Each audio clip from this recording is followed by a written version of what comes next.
कक्षा 10 के भैया बहन ध्यान देंगे। एरिया ऑफ सर्कल पार्ट 4 है आज। अभ्यास प्रश्न 12.2 को ले रहा हूं। इसके साथ मैंने सबसे पहले सूत्र रखे हैं, फार्मूलाज, और जब फार्मूले हो जाएंगे तो फार्मूले के बाद हमने तब यहां पर क्वेश्चंस लिए हैं। समझेंगे सूत्र क्या है। ध्यान दें, हमने एक परिभाषा दी है यहां पर। यदि किसी वृत्त की दो त्रिज्याएं आप खींच दें तो दोनों त्रिज्याओं और उनके बीच के चाप के द्वारा जो क्षेत्र मिलता है उसे हम कहते हैं त्रिज्यखंड। ध्यान दीजिएगा, अर्थात यहाँ ओ ए बी ओ ये जो बन रहा है पोर्शन, ये कहलाता है त्रिज्यखंड। दो त्रिज्याओं और चाप से घिरा हुआ क्षेत्र। यहाँ लिखा है मैंने कि किसी वृत्त की दो त्रिज्याओं और एक चाप से घिरे हुए क्षेत्र को क्या कहते हैं? त्रिज्यखंड। यदि वृत्त की त्रिज्या r और चाप द्वारा केंद्र पर कोण थीटा है, जिसे आप अंश माप भी कहते हैं, ध्यान दीजिएगा, ये अंश माप भी कहलाता है सेंटर का कोण।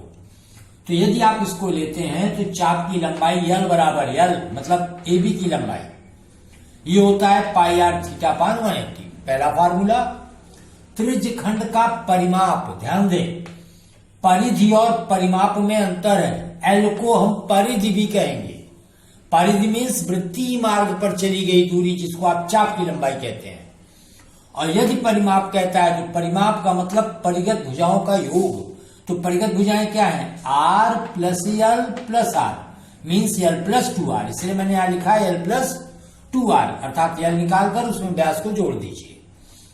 अगला लास्ट फार्मूला दिया है त्रिज्यखंड का क्षेत्रफल। ये फार्मूला होता है pi are square theta upon 360। तो इसको दूसरे रूप में यदि आप ढालें तो एल आर अपान 2। इसका दूसरा रूप क्या है? एल आर अपॉन 2 या हाफ एल आर। ये भी आप पढ़ते हैं 1/2 L R, half L R या एल आर अपॉन 2। ये तो हो गए आपके सूत्र। अब सूत्रों के बाद हम प्रश्नों पर चलते हैं। एक्सरसाइज का पहला प्रश्न है, उसके आधार पर देखिए। आर दिया हुआ है 21 सेंटीमीटर और थीटा है 150 डिग्री। उसने दिया है कि त्रिज्यखंड किसी वृत्त की त्रिज्या 21 सेंटीमीटर है और चाप द्वारा केंद्र पर कोण 150 है। तो चाप की लंबाई बताइए। अब देखिए, चाप की लंबाई एल बराबर क्या होता है? Pi r theta by 180। Value put कर देते हैं, pi 22/7 into r theta by 180 के लिए मैंने आर यहां रखा है 21 × 150/180। कैंसिलेशन कर रहे हैं। जब कैंसिलेशन किया तो कैंसिलेशन करने के बाद ध्यान दीजिएगा, 7 × 21, 3 × 18 यहां तक आए और फिर हो गया 22 × 15/6। फिर काटा 3 × 6, 3 × 5 = 15, 2 से 22 को काटा 11, 11 × 5 = 55 सेंटीमीटर। ये क्या हुआ? एल। एल मीन्स चाप की लंबाई, या हम परिधि भी कह सकते हैं त्रिज्यखंड की। क्वेश्चन नंबर 3 की ओर आते हैं। प्रश्नानुसार देखिए, यहां भी आर का मान 21 दिया है, लेकिन थीटा बदल दिया है 120 डिग्री। अब देखिए, चाप की लंबाई एल बराबर pi r theta by 180, value put कर दिया।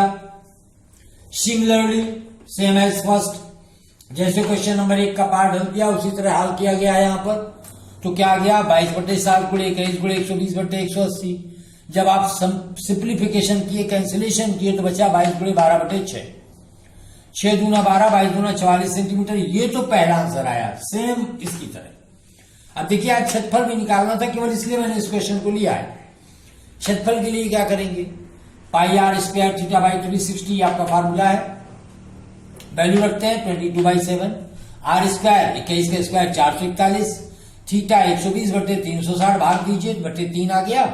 अब जरा ध्यान दें, 22 × 441/7 × 21, 21 का भाग दिया 21 आ गया, और 21 का गुणा कर दिया, 21 दूना 42, 42 46, 462 वर्ग सेंटीमीटर। ये आपका एरिया हो गया। ध्यान दीजिएगा, चाप की लंबाई और एरिया दोनों अलग अलग निकालने थे। ये हो गए आपके क्वेश्चन नंबर 3 के सोल्यूशन। क्वेश्चन नंबर 4 की ओर चलते हैं। ध्यान दें, 4 में एल का मान दिया है, पहले से ही चाप की लंबाई 20 पाई दिया है और थीटा दिया है 144 डिग्री। हम पहले क्या निकाल रहे हैं? आर, त्रिज्या निकालनी है। तो एल बराबर pi r theta by 180, formula वही ले रहे हैं। एल की वैल्यू क्या पुट कर दी? 20 पाई बराबर पाई आर इंटू 144/180। कोण यहां से लिखा है मैं, पाई ऑलरेडी कैंसिल। अब यदि हम पक्षांतर करें तो आर का मान क्या आएगा? आर = 20 × 180/144।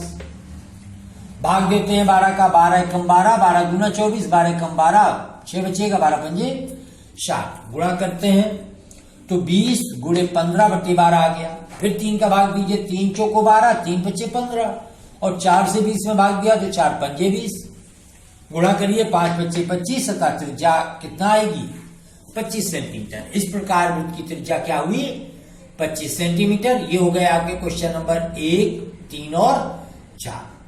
शेष प्रश्नों को हम अगले अंक में, अगले प्रकरण में अर्थात अगले एपिसोड में दिखाएंगे और बताएंगे। तब तक इसको थोड़ा सा ध्यान देंगे, समझने का प्रयास करेंगे, चूंकि आपके लिए ये नई चीज है, ये पिछले वर्षों में आपने नहीं पढ़ा है। Thank you.